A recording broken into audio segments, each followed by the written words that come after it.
YCP నాయకులు రాజకీయ ఉనికి కోసమే పోతిరెడ్డిపాడు కార్యక్రమాన్ని చేపట్టారని మంత్రులు ఎన్ఎండి ఫరూక్, బీసీ జనార్దన్ రెడ్డి అన్నారు. నంద్యాల జిల్లా టీడీపీ కార్యాలయంలో టీడీపీ మంత్రులు, ఎమ్మెల్యేలు సమావేశం నిర్వహించారు.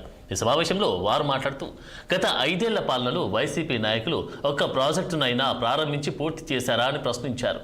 రాయలసీమలో ఎన్నో ప్రాజెక్టులు ప్రారంభించి పూర్తి చేసింది టీడీపీ ప్రభుత్వమేనని వెల్లడించారు.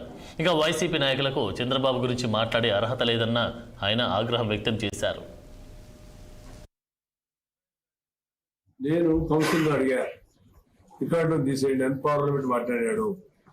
సభ్యత కాదు, తీసేయండి. ఆయన ఈ రోజు కూడా చెప్పంటారు సస్పెండ్ సమావేశాలు మళ్ళా రిపీట్ చేశారు మినిస్టర్ గా.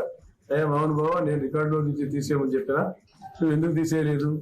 ఆయన చెప్తేనేమో బాధ అనిపించారే, మాకు చెప్పినప్పుడు ఏమనాలా? అది అసెంబ్లీలో ప్రజాస్వామ్య వేదిక, అది అక్కడ ఇట్లా లాంగ్వేజ్ మాట్లాడారు.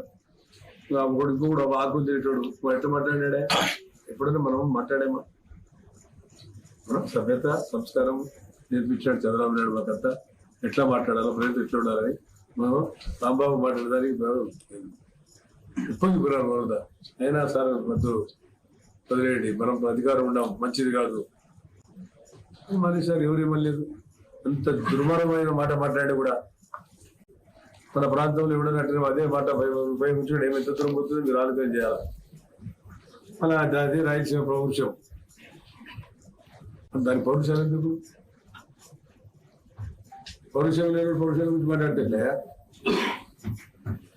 కాబట్టి అంత పౌరుషాల గురించి నపుంసకుడు మాట్లాడుతుంటది. ఒకటి లేచి కొడతా అన్నట్టు, లేచేది ఎప్పుడు కొట్టేది ఎప్పుడు. కాబట్టి ఇది ఏమి కాదు.